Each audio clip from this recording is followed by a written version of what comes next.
Buen día. Mi nombre es Gabriel Aranguren, soy residente del Hospital General de Castellón. A modo de aclarecer un poco las dudas, y se preguntarán por qué el estudio que ven aquí es muy parecido al que habló el compañero Alfredo, es porque él trajo lo que son los datos descriptivos y yo traigo un poco más los resultados y lo que se ha demostrado hasta ahora o la evidencia, entre comillas, que podemos encontrar. El título, como bien comentó el compañero, se denomina Comparación entre el éxito y fracaso de la ventilación no invasiva en 2 servicios de medicina intensiva en pacientes con hipoxemia aguda por COVID-19, el cual fue un análisis retrospectivo. A modo de introducción, la neumonía por COVID-19 puede cursar con insuficiencia respiratoria aguda severa, precisando en ocasiones el ingreso a UCI y asociándose con una elevada morbimortalidad. En las primeras recomendaciones al inicio de la pandemia, el COVID-19, la no invasiva, estuvo desaconsejada, como todos bien sabemos, como primera opción de soporte ventilatorio. Sin embargo, la experiencia clínica ha demostrado un posible beneficio de dicha terapia, sugiriéndose como alternativa a la ventilación invasiva. Los objetivos: análisis comparativo entre el grupo de éxito y el grupo de fracaso. A una muestra X le colocamos no invasiva y vemos quiénes van bien y quiénes van mal en pacientes con falla respiratoria aguda por COVID-19 en cuanto a la evolución de los parámetros de oxigenación, la duración de la ventilación, la duración de la estancia en UCI en el hospital y la mortalidad en UCI y hospitalaria. Como materiales y métodos, el estudio fue un estudio observacional retrospectivo en 2 UCI médico-quirúrgicas desde marzo del 2020 a agosto del 2021 en 2 hospitales, el Hospital General de Castellón y el Hospital PESET. Los criterios de inclusión fueron, los pacientes eran igual o mayor a 18 años ingresados por neumonía SARS-CoV-2 con necesidad de ventilación no invasiva, y los criterios de exclusión, ira hipercárnica y orden de no intubación. Como sistemas de administración de esta no invasiva utilizamos los respiradores de críticos y los V60 con la interfaz orofacial y sobre todo con el Helmer. Los resultados: podemos ver esta tabla y podemos observar los datos demográficos y las comorbilidades. Como datos demográficos, lo que observamos es, primero, la muestra de 428 pacientes, que inicialmente eran más pacientes. Se hizo los criterios de inclusión-exclusión de una muestra global de 428, los cuales el éxito, como pueden ver allí arriba, la no invasiva estuvo en 295 pacientes y el fracaso estuvo en 133 pacientes, una cifra aún menor que los que fueron con éxito. Podemos observar también que la mayoría fueron del género masculino, 313 pacientes, que equivalen al 73% de la muestra. La edad en años rondó aproximadamente la mayoría de 59 a más o menos 12 años, y podemos observar estadísticamente significativo, definiéndola como una P menor a 0,05, que la mayoría de los pacientes que iban mal, los de fracaso, tenían una edad mayor, y esto se consideró un factor predictivo para aquellos pacientes que se les colocaba la no invasiva y terminaban en ventilación invasiva. Luego también podemos observar la escala SOFA al inicio del ingreso a UCI, una escala SOFA bastante bajita, lo cual podemos hablar de que los pacientes que ingresaban a la UCI eran por fallo monoorgánico y no multiorgánico, sobre todo pulmonar.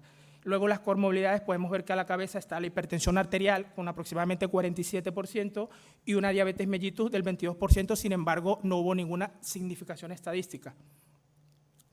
Otros resultados: también la procedencia antes del ingreso a UCI, la mayoría estaban en la planta de hospitalización, que representan el 78%, luego urgencias, luego otro hospital.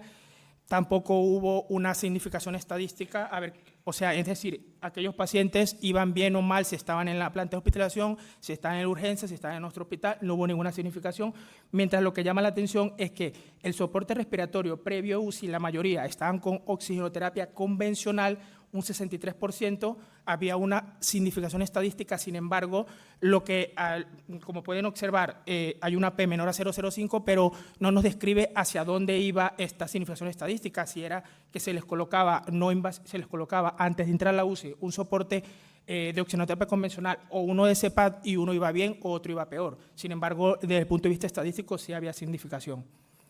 Otros resultados, hablando de analíticas y tal, podemos ver, hacer hincapié en el pH. Pueden ver las cifras, tampoco, si nos vamos a números absolutos, 7,45, 7,47, 7,46, no hay mucha diferencia, pero sí, estadísticamente los que fueron mal tenían un pH ligeramente menor, con una P menor a 0,05. Luego la PAFI, aquellos pacientes que iban mal tienen una PAFI más bajita que el otro grupo de comparación, con una PAFI en torno a 93, una P menor a 0,05, y este también fue considerado como un segundo predictor para aquellos pacientes que terminaban en ventilación invasiva. Luego tenemos la FiO2, aquellos pacientes que iban peor tenían más necesidad de FiO2 altas, y la escala CORE también, si vamos a números absolutos, tampoco hay una relevancia muy importante, pero estadísticamente era significativo de una P menor a 0,05. En cuanto a los resultados globales como tal, ya viendo un poco más, haber desglosado uno por uno los más relevantes, tenemos los resultados como por ejemplo el fracaso de la ventilación invasiva, como comenté anteriormente, 133 pacientes de la muestra de 428 fueron mal, que equivalen al 31%, con un 70% de los que fueron bien. La duración de la no invasiva, la duración de la no invasiva tuvo un promedio aproximado de 80 horas, es decir, que aquellos pacientes que iban bien tenían más tiempo con la ventilación no invasiva que aquellos que iban mal. Una duración global de la ventilación mecánica aproximadamente de 5 días y una estancia en UCI en el hospital, tanto mortalidad en UCI como mortalidad en el hospital, la cual fue menor obviamente en aquellos pacientes que iban mejor que los que iban mal. Y en cuanto a los factores relacionados con la intubación, fueron significativos lo que comenté anteriormente, que fueron la edad mayor a 65 y una PAFI igual o menor a 150. Es decir, que aquellos pacientes que ingresaban mayor a 65 o con PAFI muy bajita, eran o sea, iban a terminar en intubación según los resultados estadísticos.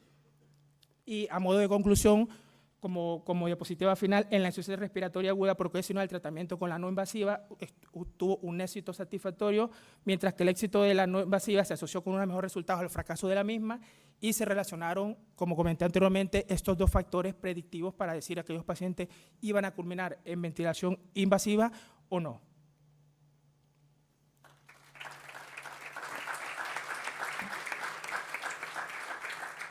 Enhorabuena.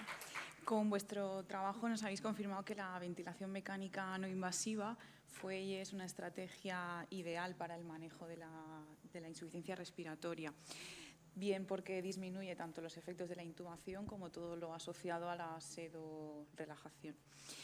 Atendiendo a la cautela que hay que tener siempre con estos pacientes de insuficiencia respiratoria aguda, principalmente la hipoxémica, ¿habéis definido los tiempos de lo que es éxito y qué es fracaso en cuanto al uso de la no invasiva? ¿Y en qué momento decidíais la intubación? ¿Era por parámetros analíticos clínicos o definisteis tiempos? A ver, uno del factor más relevante para que el paciente terminara en ventilación invasiva era la hipoxemia refractaria. Hubieron también otros criterios, pero el mayor fue la hipoxemia refractaria, pero también hubo pacientes que estaban acidóticos o que hacían estados de falla respiratoria hipercápnica, o pacientes que no toleraban la no invasiva, pues terminaban, se planteaba según el criterio del médico responsable en ese momento, entubarlos.